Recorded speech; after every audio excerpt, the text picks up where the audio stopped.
All right. Welcome back, everyone. JP just sent me over a few questions. So, JP, if you're there, we can get back going with those questions and then get moving into the third hour. Yep, I'm here. Hi, Kyle.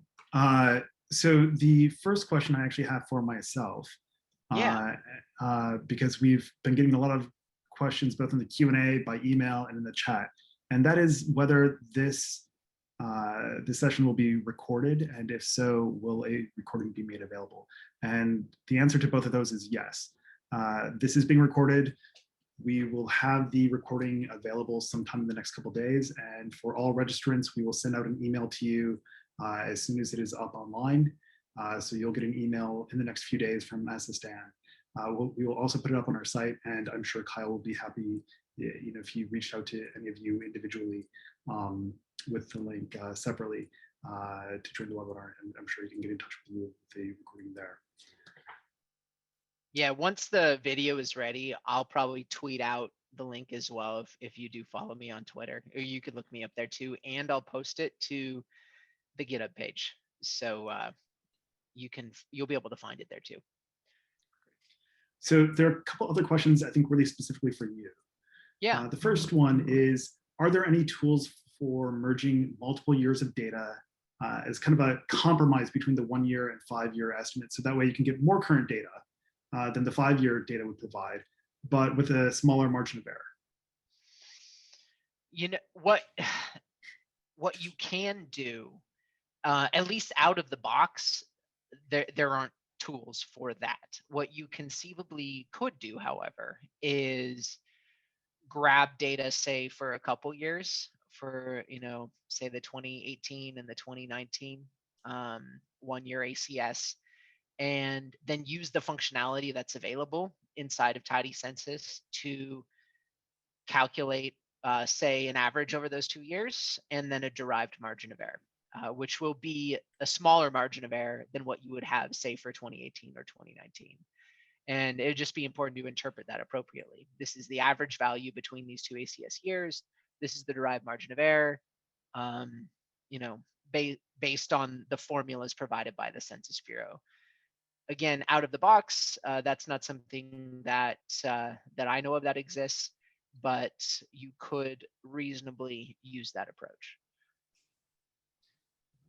One thing that I should mention, though, and this is fairly important, I don't have functionality built into Tidycensus to pull multiple years of data at a time, and that is intentional.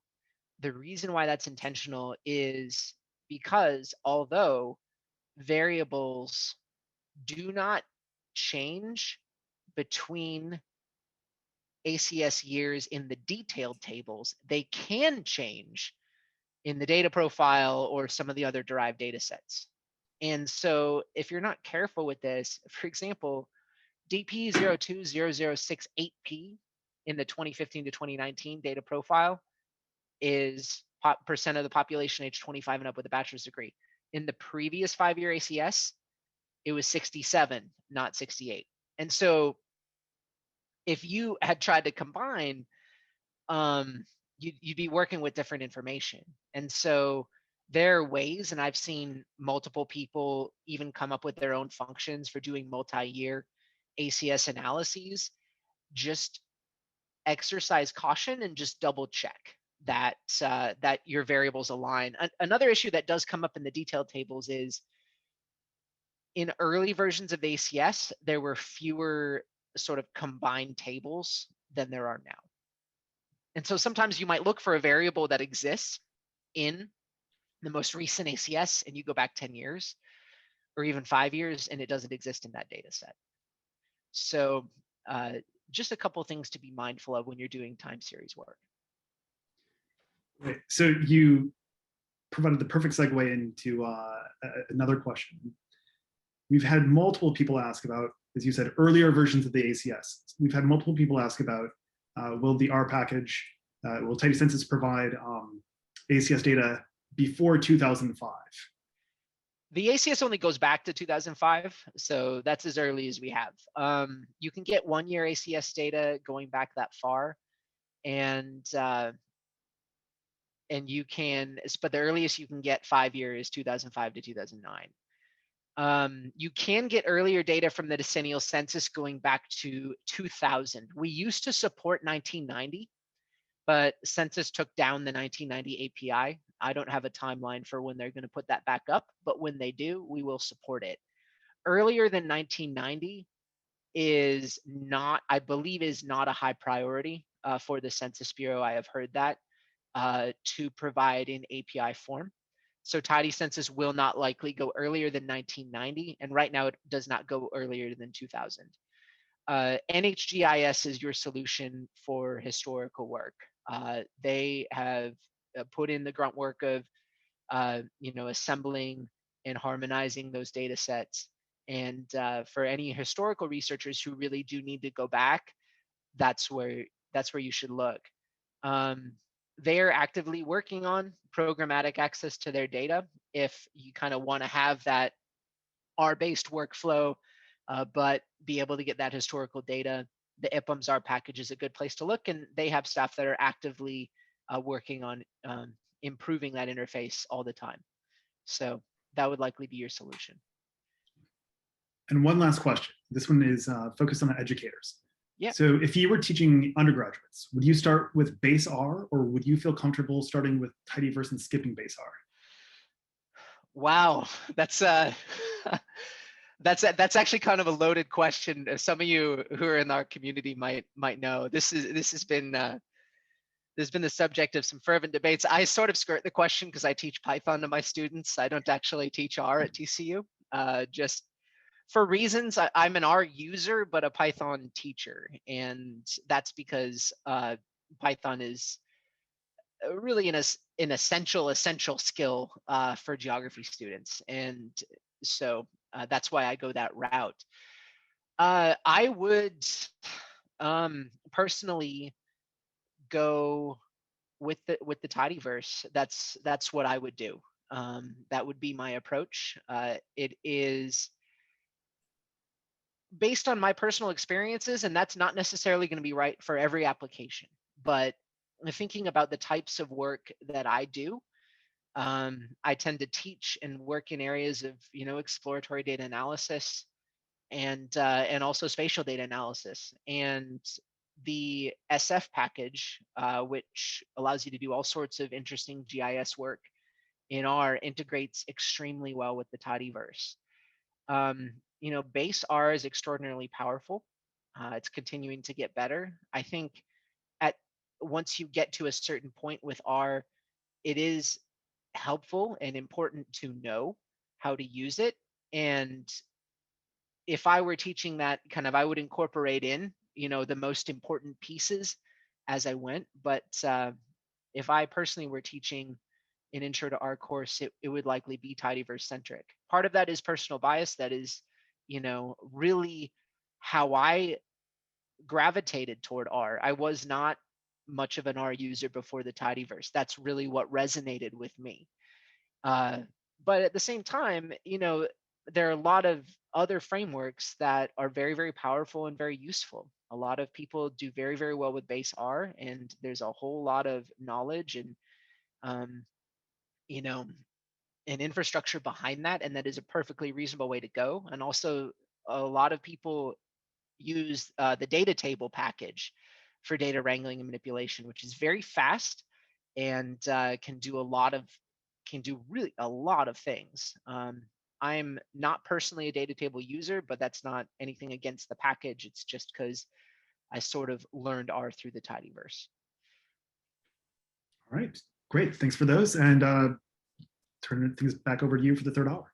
Excellent. So let's delve right in to data visualization. And to JP, to your previous question, part of the reason that I would teach with the tidyverse is because of GGplot2, the GGplot2 package for data visualization, which integrates just directly integrated within the tidyverse. And it's interesting, I teach a class on called analysis and visualization at TCU, and it gets students from all over campus. I'm in the geography department, but our program is small, so we teach a lot of students from business, communication, some of the bigger colleges on campus, and they come to my class to learn core data skills. And the class is taught in Python, and it's generally taught to non-programmers. The expectation is not that you come in with a programming background. The expectation really is that you're kind of going to learn from the ground up. And where all this stuff really starts to click is when data visualization is introduced. So I try to introduce that really as quickly as possible. We get the nuts and bolts of Python down, and then we start making charts, mostly with Seaborn. And visualization, I think, as all of you know, is an extraordinarily powerful way to communicate information that might be complex or difficult to understand for a non-specialist population. And, in many cases, when we're working with census data, visualization is where you're going to want to go first. You could be showing some of these data tables that we looked at that say, hey, it's interesting. These are the youngest and oldest counties or county equivalents in the country. But even a table of data is not always the easiest thing to parse, because, a bunch of numbers up on the screen, you're sort of cognitively trying to kind of think about what's the difference between this number and this number. Visualization can help resolve a lot of that. And so we'll spend the rest of our workshop today going through some recommended paths for visualizing US Census data, how to make your charts look nicer, and how to, even at the end, create some very creative charts that are a little bit more advanced but kind of fun to work with. So we're going to be delving in more to GGplot2, and GGplot2 is the core framework for data visualization in the tidyverse, which I mentioned before. And there are a ton of extensions to GGplot2, which allow you to create everything from the most simple charts. And I tell my students this all the time: simple does not mean bad. It doesn't mean you don't know what you're doing. Simple is often the most effective type of data visualization. But also, if you have a need for or want a complicated interactive plot, GGplot2 based extensions can facilitate this too. So we're going to look at that in just a moment. So let's walk through a variety of different examples. Let's say we want to compare ACS estimates. In this particular case, we're interested in the percentage of commuters who are taking public transit to work in the 20 most populous US metropolitan areas. So a few things that will be incorporated in here that you've learned in the previous 2 hours of this workshop. We're loading in Tidycensus in the tidyverse package. Just as a heads up, tidyverse, the package, is actually what's called a meta package that loads in a bunch of other packages. So in this particular example, GGplot2, the visualization package, dplyr for data wrangling, those are all loaded in when you do library tidyverse. So I'm creating a new object called metros, and let's just take a look at what we're doing. We're grabbing, using getACS, geography equals CBSA. CBSA stands for core-based statistical area. You can think of that as either a metropolitan area or a micropolitan area. It includes both. Sort of regions as defined by the Census Bureau around a core or cores, so a relatively populous city. The variable we're going to grab is from the data profile, the percentage of the percentage of commuters taking public transit to work. We're going to use a summary variable from the detailed tables that grabs total population. We'll use the 1-year ACS here, and then add a little bit of tidyverse data wrangling in here, in which we're saying, in descending order of total population, the summary estimate, give me back only those metros where the rank is less than 21. So that's our top 20 metros by population. Let's jump back over to R and take a look at what we get. I'm actually going to restart R real quick. You don't have to do this, but I'm going to do that to clean out my environment.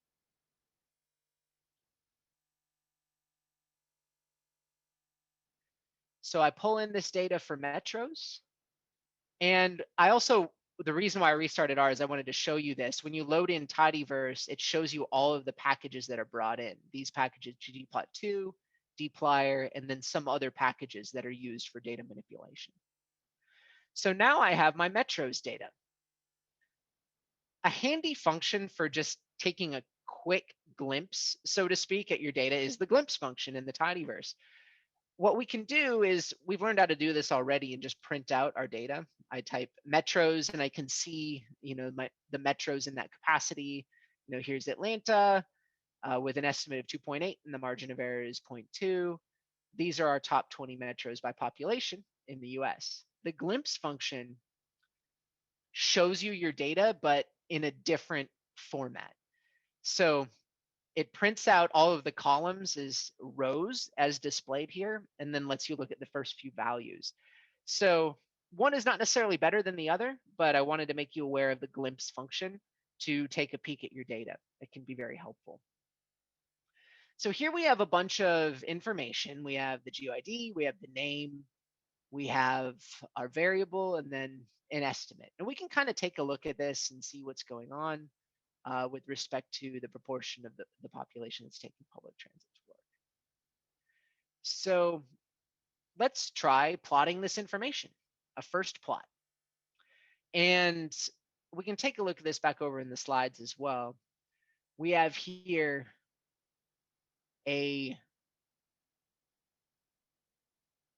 some syntax that allows us to specify our plot. And so if you're not familiar with GGplot2, let me walk you through this very briefly. I'm creating a new plot object, which isn't strictly required, but I'm doing it here for purposes of illustration by calling the ggplot function. And the ggplot function creates a plot instance for you. It's basically a blank plot. And then what you do is you specify an aesthetic mapping for a given data set. So our data set is going to be metros, and then we use the AES function to specify an aesthetic mapping. I'm mapping the name column to the x-axis, the estimate column to the y-axis.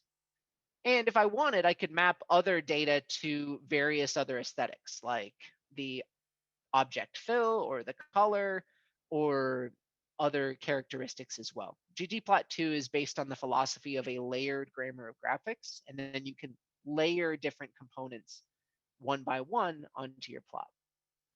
I then specify geom_col. This is the geometry, the shapes that I'm going to draw. And this plot is going to give me a bar chart in which the length of the bars are going to be proportional to my numeric column, which is here the ACS estimate. So let's take a look at what we get.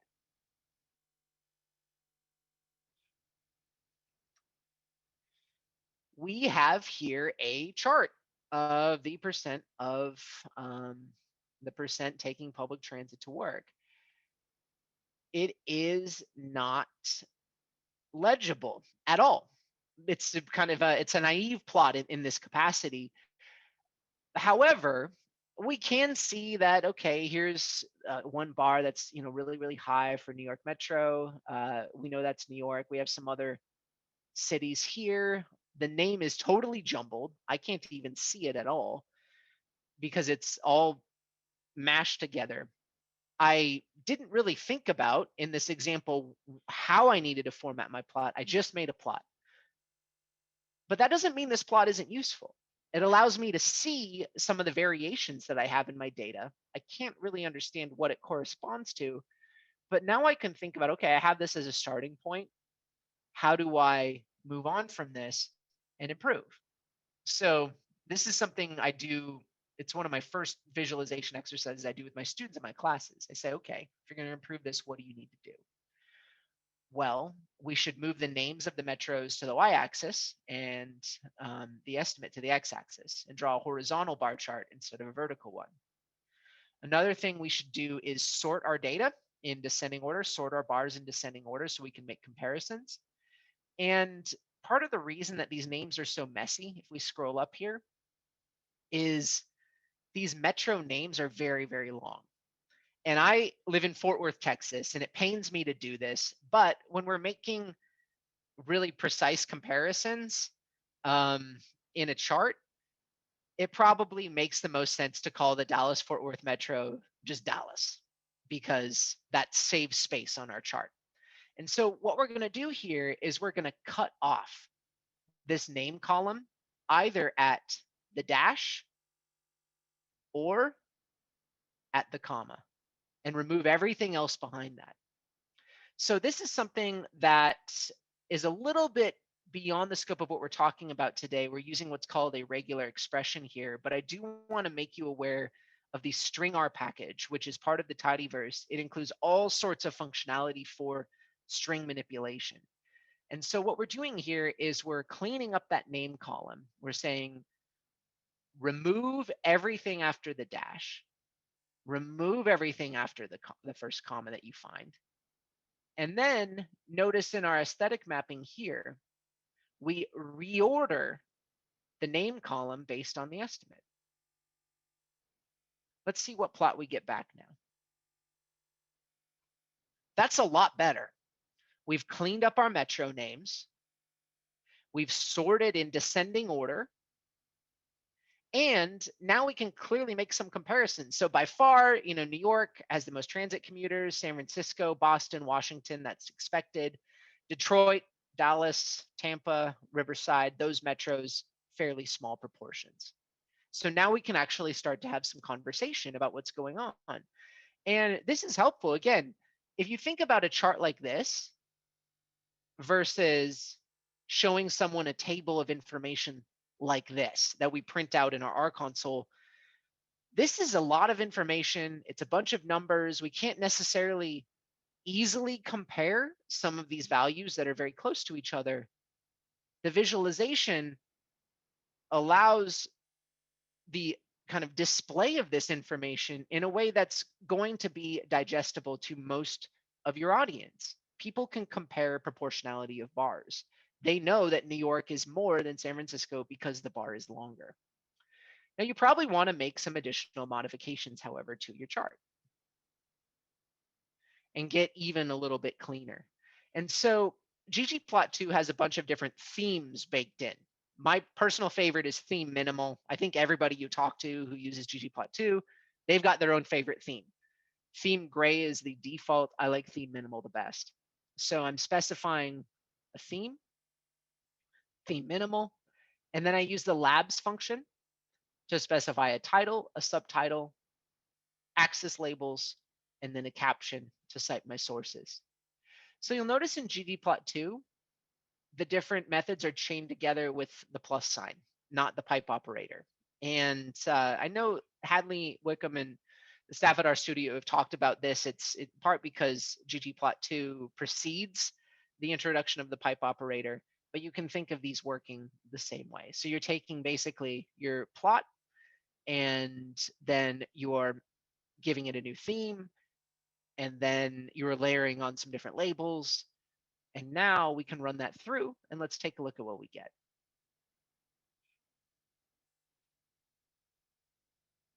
Make this a little bit bigger so we can see it. It's a much cleaner representation. So we've got a white background, some minimal grid lines. We have information about what we're seeing. These are the 20 largest metropolitan areas, percentage of commuters who take public transit to work.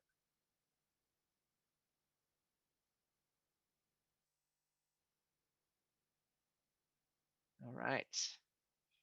So hopefully that gives you a little bit of a sense of what you can do visually to take your ACS estimates and start to make some comparisons with them. Now, something that during the break, I was browsing through some of the questions, and I saw one question along these lines that I thought, well, this is great. We're actually going to talk about this. And the question was, is there a visualization technique for dealing with margins of error? It's very difficult to explain what a margin of error means to a non-specialist audience. Even to a specialist audience, it's not always the easiest. And if I'm saying that margins of error matter, that they're important for you to know about, and then you're communicating information based on ACS estimates, should you incorporate those margins of error into your visualizations? I'm going to show you an example of how to do that. When you're dealing with large metros, that say have 5, 10, 5 million, 10 million people living there, the margins of error around your estimates are going to be fairly small. But when you're dealing with smaller geographies, with smaller populations, margins of error can be quite large. And in turn, making comparisons of estimates that have large margins of error requires a little bit more detail, a little bit more nuance. And so we're going to spend some time talking about that. How do you visualize margins of error in the American Community Survey? So let's grab some data to take a look at this.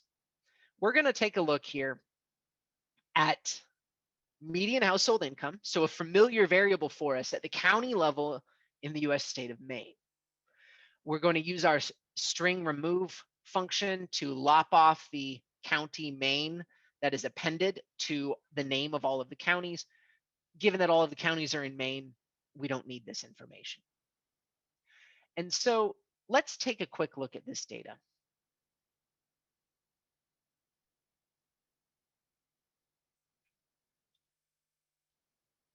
I'm going to first pull the data in,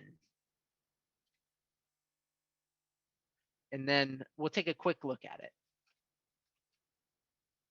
So here we have the counties in Maine. There's 16 counties in Maine. We have the median household income by county, and then we have the margin of error around that estimate. You know, in those cases, the margins of error are not massive relative to the estimate like we see in, say, census tract level estimates, but some margins of error is certainly larger than others. We can use the arrange function to take a peek at this. You know, which counties in Maine have the largest margins of error around their estimate, which have the smallest. So I'm going to run through this code here where I'm arranging my income information in descending order of margin of error. So let's take a quick look. We see here that there's pretty wide variability in terms of the size of the margin of error around the different estimates. So in Lincoln County, the margin of error is around $3,200 around the estimate of $57,720.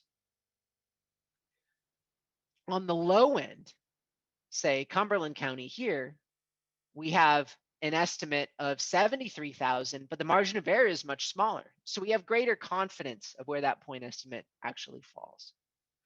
And so when we're making comparisons between these different counties in Maine, we have to acknowledge that there are going to be some small rural counties in which the margins of error will be larger.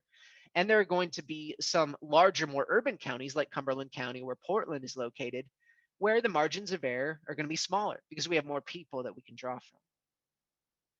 And so a question that often can arise, and it was a great question that was asked by one of the participants of this workshop, is how do I visualize this information? What I recommend doing is creating what I call a margin of error plot that is shown here with this MOE plot code. So if we go back over to the slides, we can take a look at how to create this. What I'm doing is using some familiar GGplot2 syntax here. I'm creating a plot where the data is coming from my main income data set. My aesthetic mapping is my ACS estimate goes to the x-axis.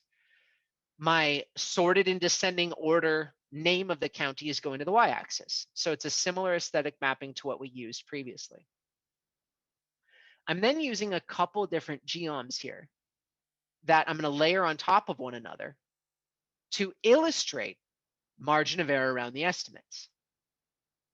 I'm using the horizontal error bar geometry, where the aesthetic mapping is give me the minimum x value is the estimate minus the margin of error, and the maximum x value is the estimate plus the margin of error. Layer then the actual estimate as a point on top of that and make the color dark green so it pops out. We then specify some informative labels, and then we use the scale x continuous function to format our median household incomes as actual dollar values. So let's take a look at what we get when we run it.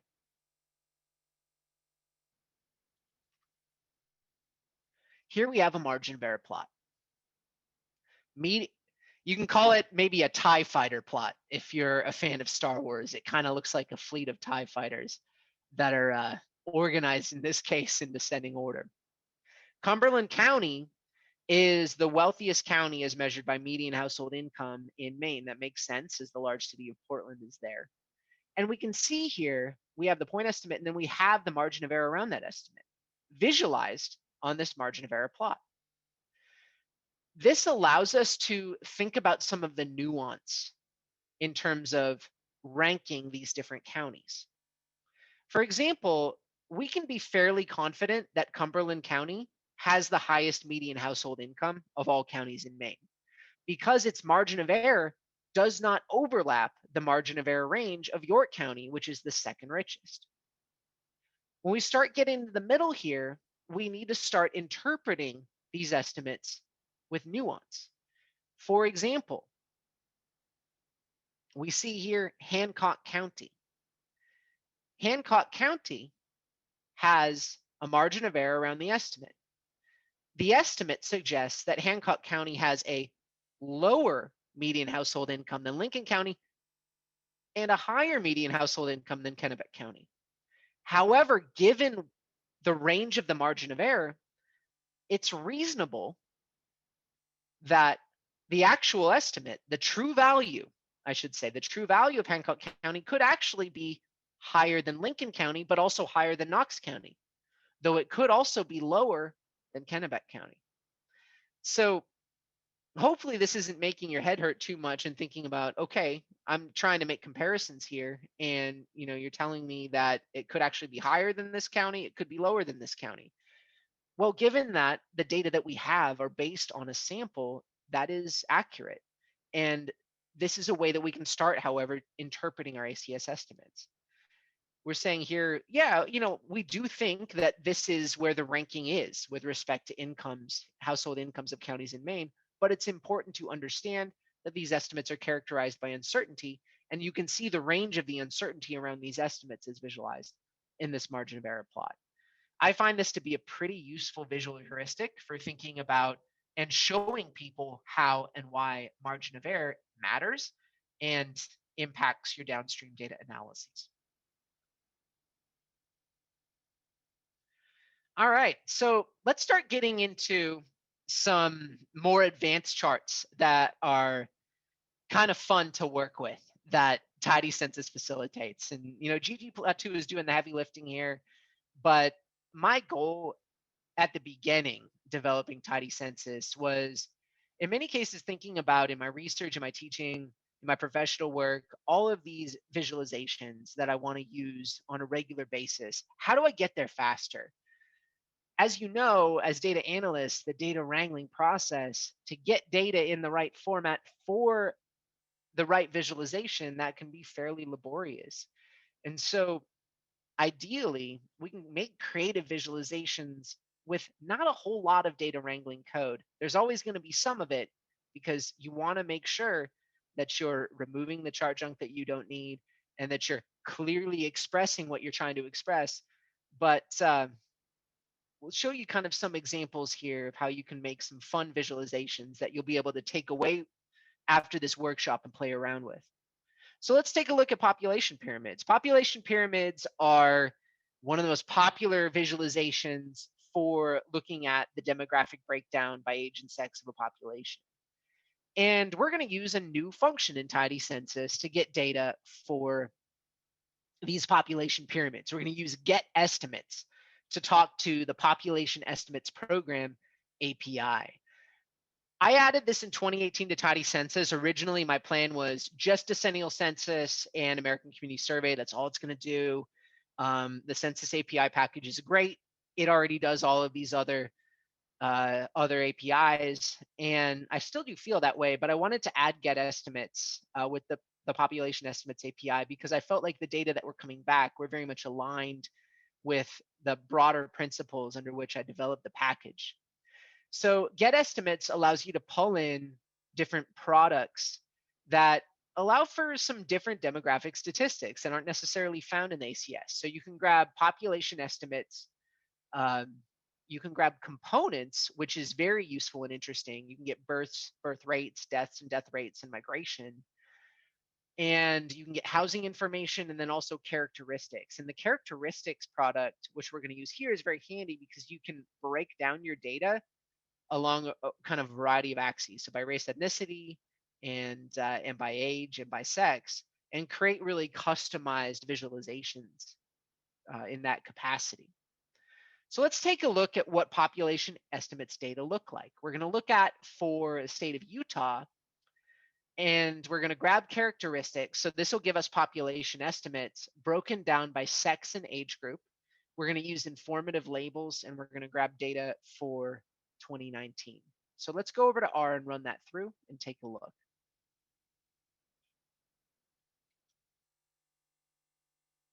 All right, so here's our data, and this is what it looks like.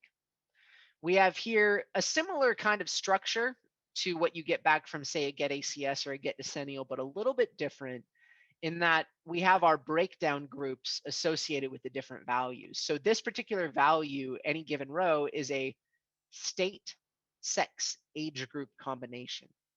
So for both sexes, age 0 to 4 years in Utah, this is the estimated population value. Now we need to do a little bit of cleanup here before we make a population pyramid, because this returned a couple elements of information that we don't need. The population pyramid is going to be a stacked bar chart that shows population values organized vertically by age and then mirrored around a central axis by sex. So we don't need the both sexes value, and we don't need the all ages group. So we're going to filter that out. And you can see here we're using the filter function to only keep those age groups that start with age, and we're getting rid of all of the sex values that are both sexes. We're then doing a little mutation here where we're using a new function called if else here, which says if this statement is true, do this, otherwise do that. We're recalculating the value column such that if the sex is male, make the value negative. Otherwise, keep the value as it is. Let me show you what this gives us back. Now all the male values are negative. And why do we want to do that? In a population pyramid, as mentioned, the bars are mirrored around a vertical axis.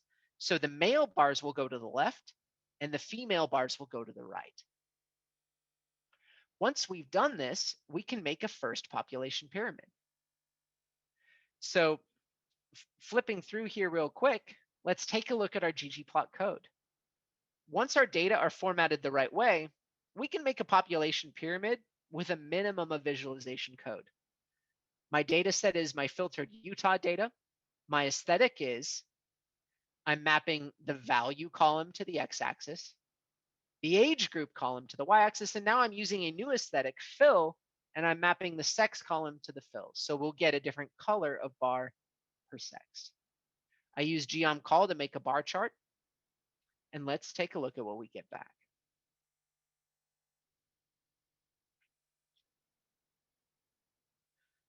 We have a population pyramid. What we see here is the largest age cohorts in Utah are age 10 to 14 years and age 20 to 24 years. And it has more of a traditional pyramid shape in which you have larger age cohorts on the bottom and smaller age cohorts as you get older. What's interesting about Utah, as opposed to really every other state in the country, and I'll show you this in just a moment, a traditional population pyramid, again, has larger populations in the younger years and then smaller populations in the older years. But population pyramids are effective visualization tools because the structure and the shape of the pyramids tells you about different demographics of different places. And Utah is somewhat unique in its maintenance of a traditional population pyramid structure. Most US states don't look like this because birth rates in Utah are noticeably higher than really in any other US state. And so it makes Utah a compelling example to use for a population pyramid. That said, as we talked about before, you're probably not going to be satisfied with this pyramid. We have a bunch of extra stuff that we don't need. For example, it says age in every single value here, and we probably want to get rid of that. Age group, I don't know how necessary that is. Value, that's not all that informative. And then we have negative values in the chart. So are we really, you can read this, you can say, oh, I think I kind of know what that means, but this is something that we want to clean up. Using a little bit more advanced code here. So this is something that you can play around with a little bit, but notice the different styling that I'm using and some of the different aesthetics that I'm using. So I'm creating my pyramid the same way, but note that I'm changing the width of the bars and I'm making my bars slightly transparent for aesthetic purposes. I'm changing the theme minimal and I'm using this base family argument to choose a new font. I specify in my axis formatter functions, you can actually write your own little functions. This is a little bit more advanced, but basically what's that doing? What it's doing is it's taking those axis labels and it's giving you back the result of the function. And so basically what I'm saying here is I want on my x-axis to divide this value by 1,000 and add a k onto it. And on the y-axis, I want to get rid of age or years. Let's run this through and see what we get back. We get a much nicer looking population pyramid, which has informative axis labels. It's cleaned up the tick labels over here, and stylistically, we got a little bit of transparency going as well. So now let's delve into some ggplot extensions and take a look at some more advanced chart types. The first one that I'm going to show you is Plotly. And if you haven't installed the Plotly package, I would do that now with install.packages Plotly, if you didn't do that at the beginning. The Plotly package is really fun. A few years ago, a number of really innovative developers created this package called HTML widgets, which brought interactive JavaScript web-based charting to R. And now there are just dozens of these packages that allow you to create really compelling interactive web visualizations using R code. This was really why I originally learned R, because I wanted to create JavaScript plots. Creating them from scratch using HTML and JavaScript was a little bit beyond my skill level at that particular point in time. This bridge between R and JavaScript was really, really attractive to me. And it's gotten better and better. The Plotly package has a function called GGplot2. All you have to do is take a ggplot object that you've created, like the Utah pyramid chart that we've made, and pass it to this ggplot2 function. And check out what you get back.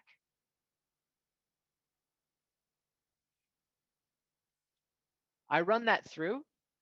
I now have an interactive population pyramid. I can hover over any of the bars and I get back the actual data value.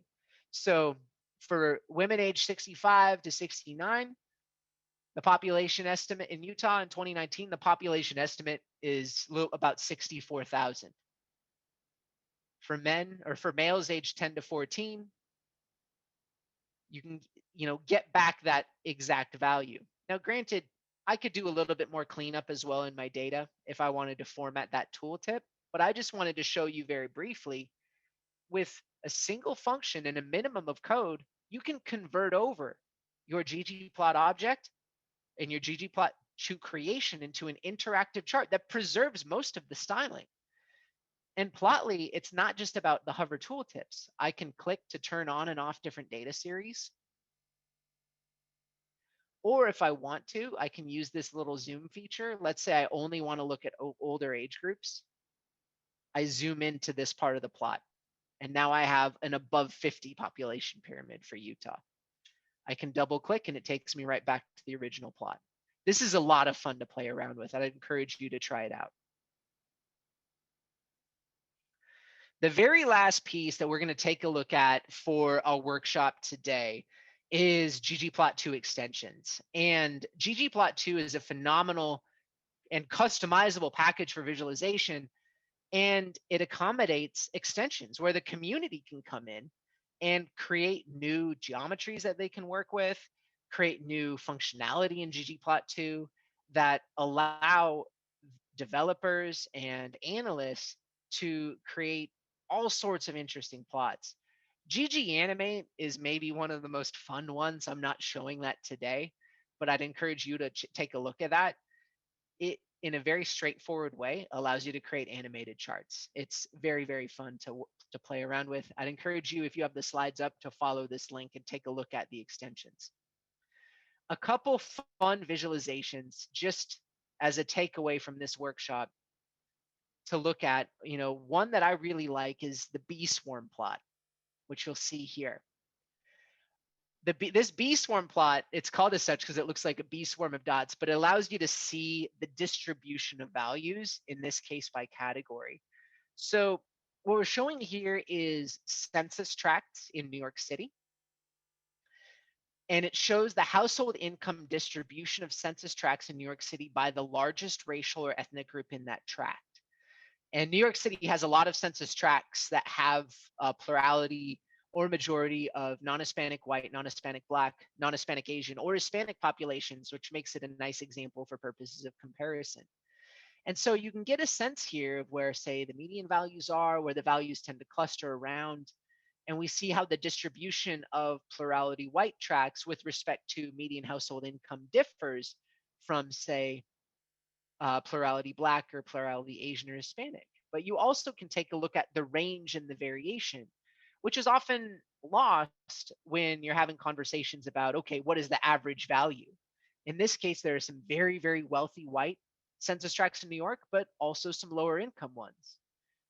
You don't see the same level of sort of wealthy majority non-white tracts, but there are a number of census tracts for each that have a plurality, at least, of each group with median household incomes above $100,000. And so if you want to play around with that code, you'll need to install the ggvswarm package and load it in, but you'll see how to create that code here. And it's created by using some of those tidyverse wrangling tools that we've looked at. The second fun plot that I want to show you is a geofaceted plot. And I didn't get into this today, but one of the most powerful methods you can use in ggplot2, in my opinion, is faceted visualization, where you're using that sort of group-wise data analysis paradigm, but applying it to visualization, where you're saying, I'm going to create a chart for each group. The Geofastic package is really fun. It's an extension to ggplot2 that allows you to create plots. You might have seen these in the New York Times or the Washington Post or other publications. They allow you to create separate plots for a given value in your data set. In this case, we're creating population pyramids for each state, but it puts the panels, it puts the little plots in relative terms where that particular geography should be geographically. You're never going to get it perfect. I've seen this one used before, and I'm using this particular grid here because I thought it did a pretty nice job with handling where Puerto Rico goes, and it aligned a little bit better with the names that come out of Tidycensus. I've heard some people say, well, how can you put Wisconsin north of Minnesota? That doesn't make any sense.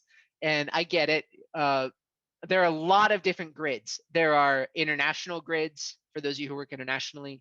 There are a number of different US grids, and there are even county grids. For example, there's a grid for counties in Michigan if you want to make sort of different plots for counties in Michigan. But this one is pretty fun. As I mentioned before, looking at the demographic structure, you see here Utah, which has a more traditional pyramid shape.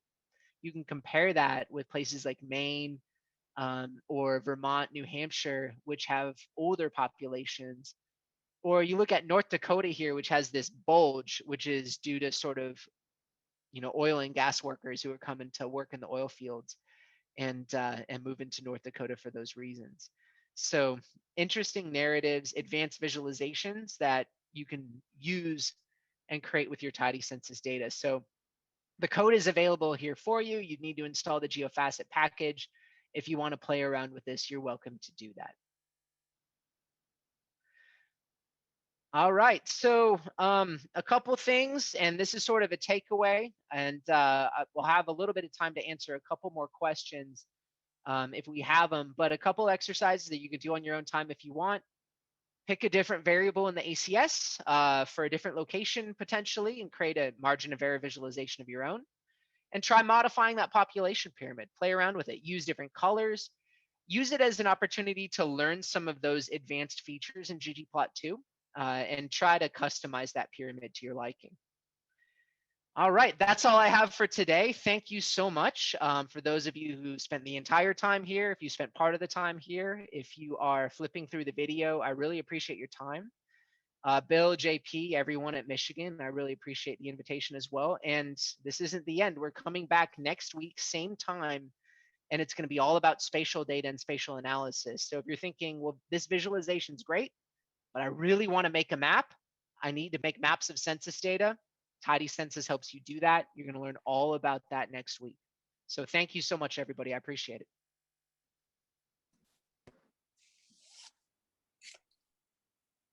Kyle, thank you very much. You know, I know all of the registrants and all the participants today really appreciate this great information. We certainly do at SS STAN, and we really look forward to session 2 next Thursday, and then the third one on the 25th of March. This is a kickoff of our pandemic webinar series, I guess you can say, and you've really helped us a lot, and we really appreciate it. There's a lot of good information. I also want to put a shout out for another workshop we're going to have on March 18th with a different set of presenters, and that one will be focused more on undergraduate teaching using already put together course modules and data sets, and how you filter those into different topics in your classroom. But it's all part of our broader program of making teachers, giving teachers the accessibility of census and ACS data so that they can use in their teaching and in their research. Want to see if John DeWitt has anything to say to end today. I think you hit on everything. Some of the links are up on the screen right now. We will send out the links to both the slides and the resources that Kyle referred to during today's session, as well as a link to the recording once that is available. So all that will be coming to you in the coming days. Thank you so much for attending. Thank you, Kyle, for the great presentation, and we look forward to more of this later in March. Thank you. I look forward to it. Hope to see you all next week. Take care.